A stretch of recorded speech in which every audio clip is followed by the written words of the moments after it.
Oke, selamat pagi teman-teman.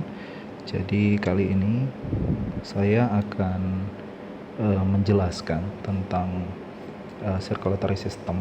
Ya, ini harusnya kita tatap muka, tetapi berhubung karena kondisi dan situasi kita sekarang, kita nggak bisa bertemu langsung. Jadi saya akan menjelaskan menggunakan channel YouTube ini untuk bisa membantu teman-teman memahami lagi tentang circulatory system ini. Nah, tapi sebelumnya saya ucapkan kepada kalian untuk tetap bisa stay di rumah, untuk tetap menjaga kesehatan, ya, berhubung karena pandemik ini masih belum bisa membuat kita tatap muka, ya. Jadi kalian silahkan mempelajari materi ini di rumah. Jikalaupun ada nanti pertanyaan, silakan boleh menuliskannya di kolom komentar. Nah, jadi topik kita hari ini adalah tentang circulatory system itu sendiri. Nah, pertama kita akan pelajari tentang apa sih circulatory system itu, artinya pengertiannya apa sih, gitu ya. Nah, jadi teman-teman, pengertian daripada circulatory system ini sendiri adalah untuk adalah sebuah proses, ya, di mana darah itu akan terus bergerak, ya, di dalam sebuah sistem yang kemudian sistem itu tertutup, ya, melalui yang kita sebut dengan blood vessels atau pembuluh darah. Nah, lalu apa sih gunanya dia muter-muter di dalam sebuah sistem ini, ya? Darah ini mau berputar di dalam blood vessel ini buat apa, ya? Fungsinya adalah untuk memfasilitasi ini, ya teman-teman, memfasilitasi movement atau pergerakan dari setiap material yang ada di dalam tubuh, ya.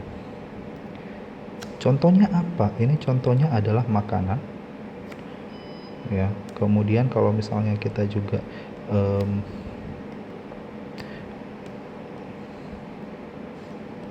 ya, kalau misalnya juga kita mau minum atau misalnya kita mengkonsumsi sesuatu dari luar tubuh kita, ya itu juga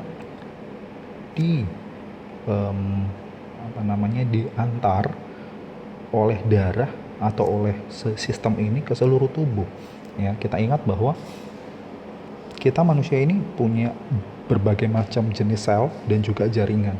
Jadi fungsi utama daripada circulatory system ini adalah untuk bisa mengantarkan semua material-material yang diperlukan oleh tubuh, begitu, ya.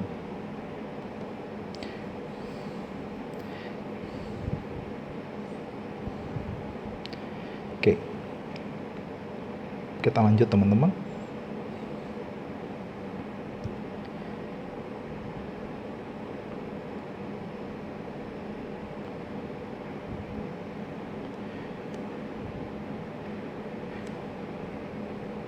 Selanjutnya adalah darah, ya.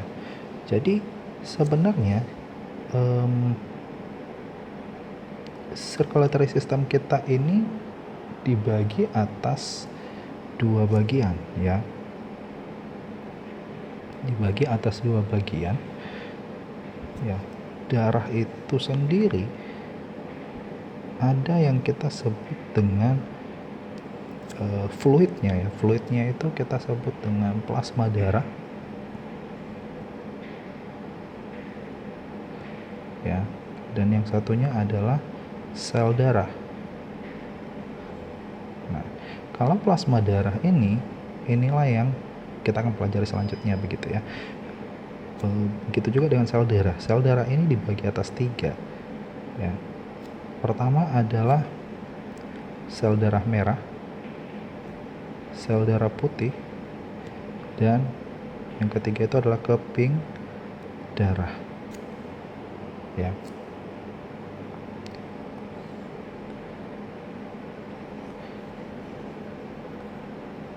Nah, jadi teman-teman, darah itu sendiri apa sih, gitu ya. Darah itu sendiri itu adalah sebuah cairan yang berisi atau yang terdapat di dalam ya tubuh dari atau sistem peredaran darah dari mamalia. Kenapa dengan binatang-binatang yang lain? Ada apa dengan mereka? Ya, kalau misalnya kita mengujuk pada binatang-binatang yang lain yang bukan mamalia, contohnya ya seperti contohnya itu adalah unggas ya, atau misalnya seperti insek. Nah, mereka memiliki sistem peredaran yang berbeda dengan mamalia ya. Nah, jadi ini adalah gambaran umum tentang sistem peredaran darah pada mamalia. Nah, hanya saja kita pada hari ini berfokus pada human blood. Nah, jadi darah ini teman-teman, ini adalah cairan berwarna merah ya. Tentu saja ketika kita terluka, yang kita lihat darah akan berwarna merah seperti itu ya. Darah merah ini akan bersirkulasi ya, atau berputar di sepanjang arteri dan juga vena kita ya, sepanjang pembuluh-pembuluh darah arteri ya, dan atau juga pembuluh darah balik yang kita sebut dengan vena. Nah, fungsinya adalah ini ya teman-teman ya, carrying oksigen, artinya dia membawa oksigen dan juga karbon dioksida ya ke seluruh tubuh ya. Ini sebenarnya of the body ya teman-teman, ini kepotong karena gambarnya ya. Jadi di sini sebenarnya fungsi daripada darah itu sendiri adalah ini teman-teman ya, bagi kita manusia ya adalah carrying oksigen dan juga karbon dioksida ya, dari dan ke seluruh tubuh gitu ya. Dari seluruh tubuh dia ambil karbon dioksida, dibawa kembali ke jantung, ke paru-paru ya, untuk ditukarkan menjadi oksigen, dan juga oksigen itu nanti kemudian diikat oleh darah lalu akan disebarkan ke seluruh bagian tubuh kita ya. Kurang lebih seperti itulah cara kerja daripada darah. Nah, selanjutnya teman-teman, ini adalah struktur daripada darah. Nah, ini yang saya katakan tadi, bahwa struktur darah itu dibagi atas 3 teman-teman. Dia bagi atas 2, yaitu adalah plasma dan juga blood cell. Ya, blood cells ini dibagi 3 ya. Ada yang kita sebut dengan red blood cell, lalu white blood cell, dan yang terakhir adalah platelet. Ya, maaf ini agak berantakan teman-teman. Nah, lalu apa sih masing-masing fungsi mereka gitu ya? Plasma ini kok berbeda dengan blood cell? Ada apa? Ya. Mari kita lihat di slide berikutnya.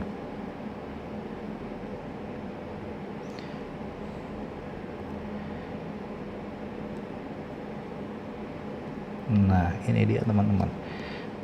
Kita lihat bahwa plasma ini ya, plasma darah ini adalah pale yellowish liquid ya. Jadi dia ini seperti cairan berwarna kuning, tapi kuningnya nggak kuning banget kayak sirup gitu teman-teman, nggak kayak sirup orange, tapi dia seperti kuning yang agak bening ya. Nah, kalau contohnya nih teman-teman sedang terluka gara-gara misalnya bermain basket gitu ya, lalu nggak sengaja dorong-dorongan sama teman-teman, lalu jatuh, lalu tergores nih, lecet nih bagian sikut atau bagian lututnya. Nah, kalau misalnya kemudian kamu lihat kok ini udah berdarah tapi kok ada cairan-cairan bening nggak? Nah, teman-teman, itu adalah plasma gitu loh teman-teman ya.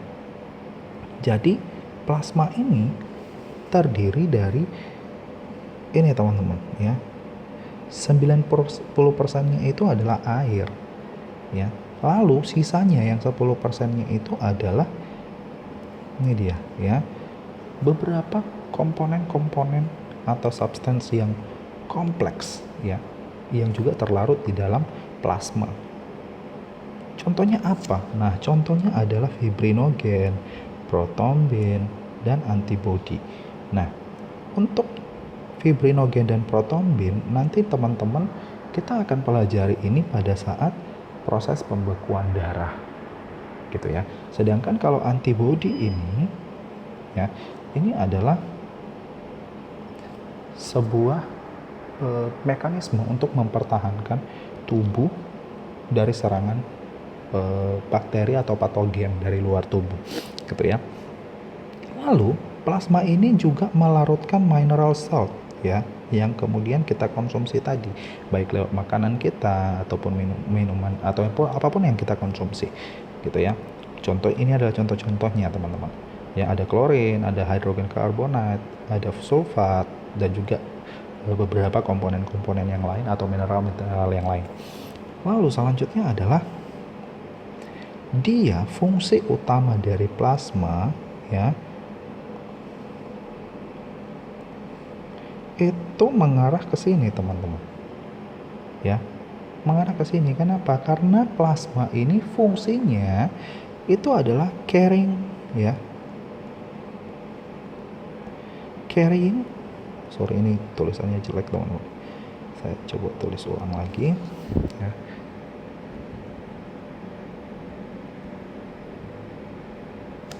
Sorry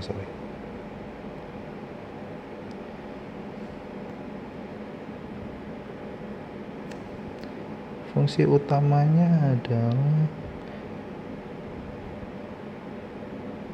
ya membawa ini ya, food substance ini dari mana sih?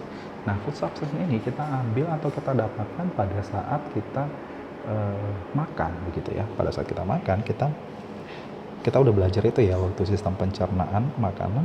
Nah, di sana itu kita lihat bahwa food substance ini dibutuhkan oleh tubuh kita untuk bisa memproduksi energi gitu ya. Nah, jadi plasma ini akan membawa gitu ya, membawa food substance ini kemana? Itu adalah ke seluruh jaringan tubuh ya. Kemudian bukan hanya membawa food substance saja teman-teman, tetapi juga excretory product. Excretory product ini maksudnya apa? Ini adalah produk dari hasil kerja tubuh kita. Nah, kalau misalnya tubuh kita sudah memproduksi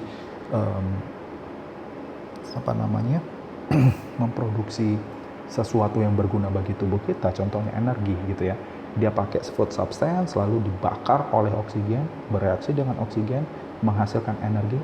Ternyata ada zat sisanya teman-teman. Gitu ya. Itu ibarat kalau misalnya kita membakar sebuah kertas ya, kertas kita ambil, kita bakar, maka akan timbul api. Ya, kita anggap api itu adalah energi, teman-teman.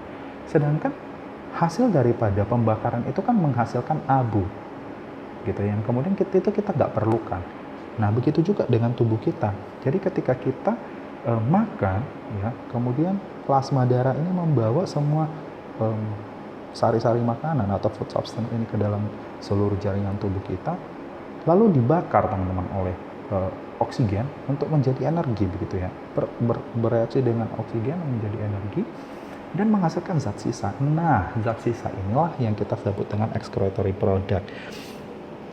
Lalu nggak hanya terbatas sampai di situ saja teman-teman, tapi juga plasma ini berfungsi untuk membawa hormon-hormon ya yang dihasilkan oleh tubuh ke seluruh tubuh. Nah, contohnya di sini pakai insulin, teman-teman.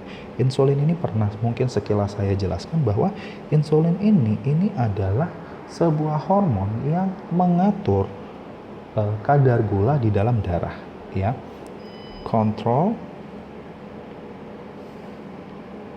blood sugar level. Gitu ya. Dia mengontrol kadar gula di dalam darah. Atau contohnya teman-teman lagi pergi ke Dufan atau ke tempat-tempat yang lain yang kemudian menantang adrenalin. Nah, biasanya kita ini berbicara tentang adrenalin nih. Dan menantang adrenalin daripada teman-teman, ya. Lalu mengapa rasanya ketika contohnya kamu naik wahana histeria. Lalu ketika udah naik ke atas sana, kok jantungnya berdegup kencang dan kita begitu menikmati, kita teriak-teriak, tertawa begitu ya. Sudah selesai permainannya, kita merasa sepertinya semangat sekali. Nah, kenapa? Karena ternyata tubuh kita menghasilkan hormon adrenalin, teman-teman, yang kemudian dibawa oleh plasma darah ke seluruh tubuh, sehingga tubuh kita itu menjadi bereaksi kurang lebih sangat bersemangat. Karena apa? Karena tadi kemudian itu membuat adrenalin membuat degup jantung kita itu makin cepat gitu ya, sehingga kita begitu bersemangat di dalam ketika kita sedang bermain di wahana itu ya. Nah, selanjutnya teman-teman, kita ke bagian blood cell-nya gitu ya. Sorry teman-teman, kita ke blood cell-nya. Nah, di kita mulai bahas dulu di bagian red blood cell ya. Oke. Red blood cell ini sering juga nama lainnya itu adalah eritrosit ya, eritrosit. Nah, eritrosit ini ya, ini kamu bisa baca sendiri bahwa setiap kubik milimeternya ya ada ya sekitar 5 million ya. Jadi ini cukup banyak jumlahnya. Lalu kenapa ini paling banyak begitu ya dari sel-sel darah yang lain? Kenapa ini paling banyak? Alasannya karena ini teman-teman ya, karena ternyata red blood cell ini ya, ini dia kandungannya adalah pigmen yang kita sebut dengan hemoglobin. Nah, inilah menjadi alasan mengapa kemudian sel darah merah ini warnanya kok merah. Nah, itu karena apa teman-teman? Itu karena ada kandungan hemoglobin di dalamnya. Ya, hemoglobin ini salah satu penyusunnya itu adalah protein. Ya. Nah, lalu bagaimana sih bentuk dari red blood cell-nya kita? Nah, red blood cell kita teman-teman itu bentuknya bulat, tetapi bulatnya itu bukan bulat yang seperti bola. Ya. Kenapa? Karena selanjutnya dikatakan adalah flattened biconcave. Artinya dia di bagian kedua sisinya itu cekung ke dalam. Ya, kalau misalnya seperti permen Unbelievable itu, nah kayak begitulah kurang lebih. Ya, kalau misalnya saya gambarkan kurang lebih seperti ini bentukannya, ya. Jadi di bagian sisi dalamnya ini cekung. Gitu ya. Maaf ini kurang menggambarkan sebenarnya. Ya, kurang lebih seperti itu. Ya. Nah, lalu di sini teman-teman ada satu fakta yang menarik tentang red blood cell kita. Dia tidak memiliki nukleus. Ya. Nah, kenapa kira-kira red blood cell ini? Ini kan sel, tapi kok nggak punya nukleus? Kan aneh ya. Nah, ternyata alasan dibaliknya setelah dilakukan penelitian, kenapa kemudian red blood cell ini tidak memiliki nukleus? Karena ya, dia sel darah merah ini dipenuhi ya, makanya dikatakan sini enabling it to carry more hemoglobin. Ya, dengan adanya inti sel itu akan membuat hemoglobin itu nggak akan banyak terkandung di dalam sel darah merah gitu ya. Tetapi di sini ketika tidak ada nukleus, maka hemoglobin yang dikandung oleh sel darah merah itu justru lebih banyak. Ya. Dengan lebih banyaknya hemoglobin, maka ya konsekuensi logisnya ke sini teman-teman, maka akan lebih banyak oksigen yang bisa diangkut gitu loh ya. Kenapa? Ingat bahwa ketika kita belajar tentang respiratory system, yang mengikat karbon dioksida ataupun oksigen itu adalah hemoglobin teman-teman ya, hemoglobin yang terkandung di dalam sel darah merah. Lalu kita lihat bagaimana kemudian bentukannya yang lain ya. Dikatakan ciri-ciri daripada red blood cell ini adalah elastis teman-teman ya. Dia elastis. Kenapa? Kenapa harus elastis? Alasannya karena red blood cell ini akan berputar circular teman-teman, ini akan beredar ke seluruh bagian tubuh sampai ke bagian jaringan yang terkecil sekalipun ya. Tetapi perhatikan, dia elastis seperti ini ya, dia tidak hancur ya. Walaupun dia elastis, yang masuk sampai ke celah-celah kecil sekalipun, ya makanya dikatakan di sini to squeeze through blood vessel smaller than itself in diameter. Ya sekalipun ada blood vessel yang sangat kecil sekalipun dia bisa masuk, ya. Karena kenapa? Karena tugasnya memang itu, teman-teman. Ya, dia mampu masuk sampai ke bagian jaringan yang paling kecil sekalipun untuk bisa supply oksigen. Ya. Nah, yang terakhir, red blood cell ini diproduksi oleh bone. Ini bukan bone marrow ya, teman-teman ya. Ini harusnya bone marrow. Nah, seperti yang sudah kita pelajari waktu belajar tentang tulang itu, bone marrow itu ada dua jenisnya, ya. Sumsum tulang itu ada dua jenis, ya. Yang pertama adalah red, dan yang kedua adalah yang yellow, ya. Kalau yang red ini, teman-teman, itu akan memproduksi red blood cell, sedangkan nantinya yang yellow ini akan memproduksi white blood cell, ya. Nah, saya hapus sebentar ya. Oke. Selanjutnya, teman-teman, kita berbicara tentang white blood cell. Oke, white blood cell ini sering dikatakan juga namanya adalah leukosit. Oke. Nah, itu nama lainnya ya. Kalau tadi sel darah merah kita sebut dengan eritrosit, nah ini disebut dengan leukosit. Nah, secara ukuran, ya, white blood cell ini lebih besar ya ukurannya daripada red blood cell, ya. Tetapi secara jumlah, ya, sel darah putih itu lebih sedikit dibandingkan sel darah merah. Oke ya. Nah, lalu inilah beberapa ciri-ciri daripada white blood cell. Yang pertama, dia colorless, teman-teman, nggak punya warna. Ya, makanya kemudian di sini warnanya agak sedikit putih diberikan. Ya, di dalam darah sebenarnya dia nggak punya warna. Ya, dan kemudian tidak memiliki hemoglobin. Oke, dia udah nggak berwarna, lalu tidak ada hemoglobinnya. Lalu bentuknya ini tidak teratur. Oke. Dan yang terakhir ini adalah memiliki nukleus, berbeda dengan red blood cell tadi, ya. Kenapa ini harus ada nukleusnya, teman-teman? Karena ada fungsi-fungsi yang akan dia lakukan, ya. Fungsi yang dia lakukan itu berperan di dalam antibodinya kita, gitu ya. Nah, teman-teman, kalau misalnya white blood cell ini, dia itu bisa berpindah-pindah sesukanya. Berbeda dengan sel darah merah tadinya. Sel darah merah itu tidak bisa berpindah sesukanya, teman-teman. Dia ada jalur khusus yang kita sebut dengan blood vessel, ya. Sedangkan kalau misalnya white blood cell ini, dia bisa berpindah sesukanya. Artinya sesukanya ini bagaimana sih? Sesukanya ini adalah ketika ada bagian atau titik tertentu di dalam tubuh kita yang diserang oleh bakteri, ya, maka sel darah putih ini bisa langsung menyerang itu, ya. Mereka dimanapun lokasinya yang kira-kira berdekatan dengan bagian yang terinfeksi, mereka akan langsung bergerak perlahan-lahan menuju ke bagian yang terinfeksi. Untuk apa? Untuk bisa mengalahkan bakteri ataupun patogen yang masuk ke dalam tubuh. Nah,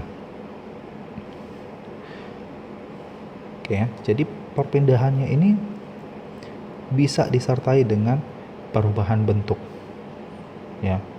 Dan bahkan dia bisa berpindah itu melalui dinding daripada kapilari, ya, atau pembuluh darah kapiler. Oke ya.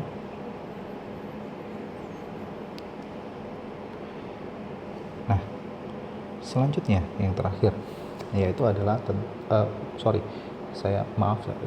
maksud saya di sini adalah limfosit, gitu ya. Limfosit ini adalah bagian daripada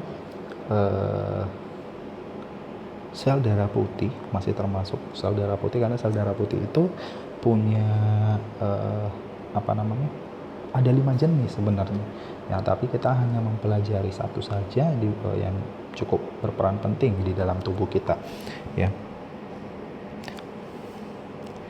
Nah, limfosit ini dia ini adalah termasuk tadi di dalam leukosit ya, begitu ya. Dan kemudian secara bentuk dia itu besar gitu ya. Kemudian juga dia kurang lebih nukleusnya besar seperti ini. Kalau teman-teman lihat ini nukleusnya, ini selnya yang di luar ya, selnya itu cukup besar dibandingkan sel yang lain. Kalau dibandingkan sama ini, kalau sama ini kan ini agak lebih kecil ya. Nah, bentuknya lebih besar, kemudian nukleusnya juga lebih bulat gitu ya. Nah, kemudian dikatakan bahwa dia a relatively small amount of non-granular cytoplasm. Artinya granular cytoplasm ini teman-teman, ini yang kemudian nanti akan berperan di dalam antibody ya. Nah, itu hanya sedikit saja dia punya. Kenapa? Karena limfosit ini punya peran tertentu yang nggak bisa dilakukan dilakukan oleh jenis-jenis leukosit yang lain nantinya. Oke ya, kalau kamu mau pengen tahu jenis-jenis yang lain, kamu bisa search di Google nantinya. Oke ya. Nah, kemudian limfosit ini dia pergerakannya terbatas. Pergerakannya terbatas ini hanya untuk kemudian memproduksi antibodi, teman-teman. Ya, yang kemudian itu berfungsi untuk memprotek tubuh kita daripada penyakit-penyakit yang disebabkan oleh mikroorganisme. Mikroorganisme di sini bisa dikatakan tadi seperti bakteria atau virus atau patogen. Gitu ya. Nah, jadi ini adalah salah satu limfosit ini adalah salah satu daripada leukosit ya, salah satu jenisnya. Kemudian yang selanjutnya, limfosit ini punya satu peran, yaitu adalah phagocytes ya, atau dalam bahasa Indonesia dikatakan adalah fagositosis. Nah, fagositosis ini berasal dari dua kata, sebenarnya berasal daripada bahasa Yunani, dibagi atas dua, phage dan juga yang artinya to eat gitu ya, atau memakan. Lalu sitosis ini adalah itu adalah sel gitu ya, sites ya, atau sel. Nah, jadi teman-teman, ini adalah sel yang dapat memakan. Apa sih yang dia makan ya? Makanya dikatakan di sini di poin ini, phagocytes are so named because they can ingest ya, mereka bisa mencerna, bisa memakan ya. Apa yang bisa dia digest? Yaitu adalah foreign particles such as bacteria, teman-teman. Nah, jadi makanya kemudian mengapa sih kalau misalnya kita comot makanan teman pada saat jam istirahat, lalu kita masukkan ke dalam tubuh kita, loh kita nggak bisa, nggak apa-apa, nggak kenapa-napa begitu ya. Karena itu salah satunya karena ada ini, teman-teman, ada sel darah putih ini gitu ya. Selain karena kemudian sistem pencernaan kita bisa menghancurkan bakteri ya, karena asam lambung yang begitu tinggi. Nah, itu juga karena ada ini, teman-teman, gitu ya. Jadi kalau misalnya atau kita terluka ya, masih kena pasir gitu ya, atau misalnya debu, lalu kok kita nggak sampai sakit gitu ya. Nah, itu karena apa? Karena ada kemudian sel darah putih yang bersifat fagositosis ini. Nah, di sini teman-teman, bagaimana bentuknya ini sebenarnya ada di buku Biology Matter ini, teman-teman. Kalau teman-teman nggak punya ya, teman-teman cukup boleh melihatnya di Google juga ya. Nah, kita lanjut, teman-teman.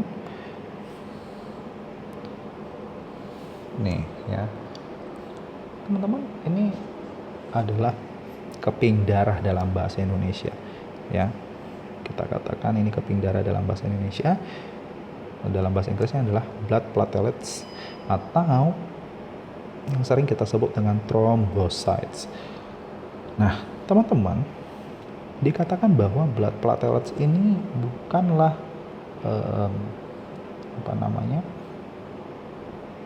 bukan beneran sel, ya. Mereka ini adalah fragmen-fragmen dari sitoplasma, ya, of cytoplasm from certain bone marrow cell, ya. Jadi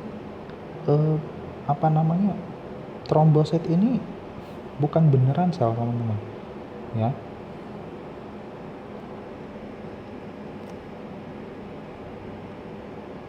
Kenapa? Karena dia ini adalah sel darah, ya. Keping darah yang kemudian itu diproduksi atau kita bisa temukan di dalam darah itu sendiri ataupun limpa. Dan bentuknya ini, teman-teman, ini nggak beraturan, ya. Bentuk daripada trombosit ini tidak beraturan. Nah, lalu perhatikan di sini, ya. They play a part in the clotting of blood. Artinya mereka di sini bermain peran, teman-teman. Peran khusus untuk blood platelet ini adalah, atau trombosit ini adalah untuk proses pembekuan darah, ya.